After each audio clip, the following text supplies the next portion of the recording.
I don't think there's one magical answer. If there was, I think they would have tried it. They kind of just knew they had gambling, they knew they had people coming in, they weren't spending a lot of money back in the city. The town never really was serious about rebuilding the entire town. You know, Atlantic City is very resilient. It has its ups and downs, but it always seems to come back through.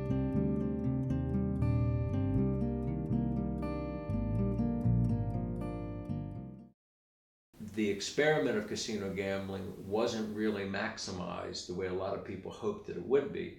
So now Atlantic City has to, reinvent itself again. And I think they have to look to the past in order to do that. Atlantic City was founded based on tourists, and the city's always catered to tourists. Back in 1854, the city was incorporated based on the suggestions of a railroad guy and a doctor. And the Dr. Pitney thought that Atlantic City would be a good place for the folks from Philadelphia to come and breathe in some salt air and rest up and relax from the smoggy Philadelphia air. And so we got the railroads involved to build a railroad to bring them from Philadelphia to Atlantic City. The boardwalk is really kind of the main street of Atlantic City. It was the original street, and it is a main street. It started off as boards that were just laid on the sand, and they would take them up at the end of the season. They were put there by the hotel men to keep the sand from getting into the hotel lobbies. And so from there it evolved into the permanent street that we see today. It is a street. And it's really an interesting street. You know, it's the home of the casinos now. It was the home of the big old hotels back then, the piers, and it's really kind of the main stretch for Atlantic City. Local business people quickly saw the opportunities to make it something more than that. So businesses started popping up along the boardwalk, and the boardwalk by the turn of the century is what I've referred to in my book as Main Street in Fantasyland, USA, because it had everything you could think of. What made us different is because a lot of other shore towns didn't have the boardwalk. Atlantic City ignored Prohibition for the most part.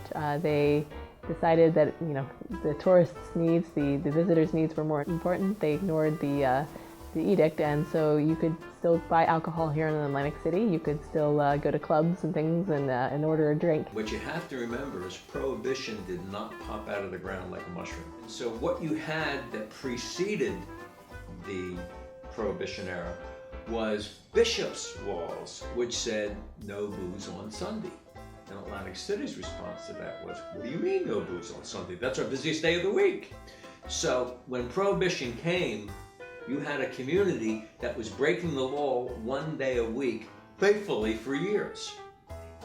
Intellectually, morally, ethically, legally, it ain't a big deal to go from doing something illegal one day a week to doing it illegal 7 days a week. And that's what Atlantic City did, and everybody was happy with it. Prohibition did not happen in Atlantic City, and Prohibition, those 14 years were the zenith of Atlantic City's whole experience. For about a 50-year period, Atlantic City really had the Philadelphia region as a captive audience because people weren't driving cars, and so you got on a train and bam, you're in Atlantic City in less than an hour. Once the automobile and once air traffic made it possible for people to pretty much go for a vacation wherever they wanted, Atlantic City found out it had competition. In about the 1950s or so, Atlantic City started to see a slump in its visitation. More people were going south to Florida because airline travel was much more popular, and air conditioning, home air conditioning and swimming pools meant that people didn't need to go to the ocean to cool off. And so Atlantic City really started to see a bit of a decline in the early 1950s from that. They dealt with the competition pretty well until the 60s and the 70s, and then it just became too much. Not only the competition, but also what's happened all across America. Atlantic City, in a lot of ways, a microcosm of what happened across America in terms of the hollowing out of a city by people deciding they want to live someplace else. People vote with their feet. And a lot of people left Atlantic City the same way people left Camden, they left Trenton, they left Patterson. The introduction of casino gambling came in the 1970s, and Atlantic City has kind of had its ups and downs over the years. And after the slump in the 1950s, casino gambling was seen as a way to bring people back to the city. And so the proposal was put forth to introduce casino gambling here. The voters of New Jersey voted to have it here in Atlantic City. And it really brought in a whole new industry to Atlantic City and to New Jersey. It was the first casinos east of the Mississippi at the time, and it was really something new. I know what Atlantic City was like in 1976 when the gambling referendum was approved. The baseline of the town is better now than it was then, much better. Because you can't imagine how bad Atlantic City was back in the 70s. It was really a place ready to shut out the lights. So casino gambling saved it. I think it was a great thing. I mean, we've had this business for going on 81 years, and it was slow for a while. And once the casinos came, business picked up. We started expanding, and we expanded a lot. And, you know, now we're well established. Even though the casinos are a little slow, we're still doing good. It's a very positive thing. It wasn't used as effectively as it could have been. In 1978, when Resorts International opened, there was one casino east of the Mississippi. More states in the area have opened up their estates for gambling and for casinos, and so you know, with the added competition, some of the casinos in the city have had to close. When New Jersey first legalized casino gambling in the 1970s, we were only the second place in the United States to have casino gambling, and now we're the only one on the East Coast. And now there have been so many that have proliferated in Pennsylvania, Delaware. They're coming to New York State, that people don't have to go as far as Atlantic City to gamble. Instead of really taking advantage of the position that they had for about 30 years, I would say close to the 25 or 27, but close to 30 years of no competition, you know, east of the Mississippi, they squandered it. And they squandered one opportunity after another. For too long, the casinos in Atlantic City were satisfied with day trippers, people who just came to play the slots for an afternoon, came by bus, came by car, and then went home the same day. And if people can do that closer to home, they're not going to travel a great distance to do that. There used to be hundreds of buses coming in the city every day, and then, you know, why come in now? They're in Philly. Might as well just stay up there, avoid the bus ride. Gambling has become so normal because there's casinos everywhere. You can't, you know, drive 100 miles without seeing a casino on the East Coast. So as casinos become more normalized, it ceases to be something you want to go on vacation to do. It's not special. The casinos have really been up and down over the years. Also, you know, it's a one industry town, and so it's an interesting dynamic. When the casinos were coming to Atlantic City, property taxes were supposed to be practically zero for people that lived here. They've skyrocketed. They're ridiculous. Mine are ridiculous. My mother still lives in the city. Hers are ridiculous. Back in the early 80s, Atlantic City could have positioned itself in such a way that the major players wouldn't want to compete against themselves.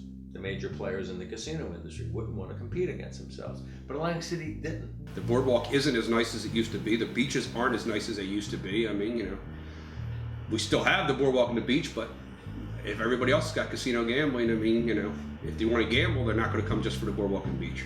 Politics in City Hall was pretty much about, you know, how do I feather my nest? How do I look after the people that supported me? And so the vision, there was no vision. What's the phrase? When there is no vision, the people perish. Well, there is no vision in Atlantic City's government. Hasn't been for a long time. Atlantic City, I think, was a little behind on things. They should have been fixing the city up from day one of the casinos, where I felt that, you know, they kind of just knew they had gambling. They knew they had people coming in. They weren't spending a lot of money back in the city. And now they're trying. I mean, the outlets and everything else they're building are beautiful, but I mean, now everybody else has gambling. At the height, we had 13 casinos, and now we have 8. In the last couple of years, they've hit on some hard times. Believe me, everybody has their own agenda. And so is there a vision for the city? No. The present mayor is a very capable guy, but I think he's been handed, you know, a mess, and how much he can do with the situation, I think, is, you know, pretty limited. Hurricane Sandy affected the city. The eye of the storm hit a little north of here in Brigantine, and so we were spared a lot of the property damage here, but it really affected the morale of the city. We had 3 foot of water downstairs in the bar. My basements were flooded. I lost all my heaters, my electrical panel. We were underwater, but you know, that's what you had insurance for. and we got it all back up and running. Other places in the city didn't get affected. The north end did get affected, but there were certain areas that got nothing. Brigantine and all that kind of stuff got affected. I mean, we actually are in a high spot where we're sitting, but you know, we still got a lot of water. Hurricane Sandy hit Atlantic City pretty hard. Some places further north in New Jersey got hit even harder. But it was really kind of the third blow of a number of different blows. We had this long-term trend of market saturation, more casinos opening in other places. We had the Great Recession that meant that consumers who saw the declining values of their homes, who lost their jobs, were less likely to want to go out and gamble for fun. And then the third blow was Sandy, which really hurt a number of people in the local economy. People had their homes flood. A lot of people had, they lost personal items and things. Not as many properties were demolished as a result of Hurricane Sandy as in other areas, but it really affected the morale of the city. I don't think there is a quick fix. But right now we're just looking for survival in terms of the city. I do have a lot of concerns about the state takeover of the city. I'm not convinced that the state knows how to manage the city any better than the local the democratically elected, small d Democrat, as in democracy, elected political leaders. I think state government having a bigger hand can only do good things. It can't do bad things. Governor Christie had taken over the tourism district of Atlantic City, and now they're trying to step that up. I'm a big believer in democracy, that people have a right to elect their political leaders. And that I think that it is unfortunate if we give the administration of the city over to a bunch of bureaucrats. I think we have a cautionary tale in Flint, Michigan. Hasn't worked out so well. And I'd hate to see that kind of thing happen here. My fear is that if the right steps aren't taken now, deterioration will continue. We can't just depend on one industry for the city. There needs to be diversification. There's been lots of proposals about making it more family friendly, bringing in water parks, surf pools, and all kinds of things that they've been recommended. It'll be interesting to see if they come to be and if families are willing to come here. Maybe there's other directions to be explored also.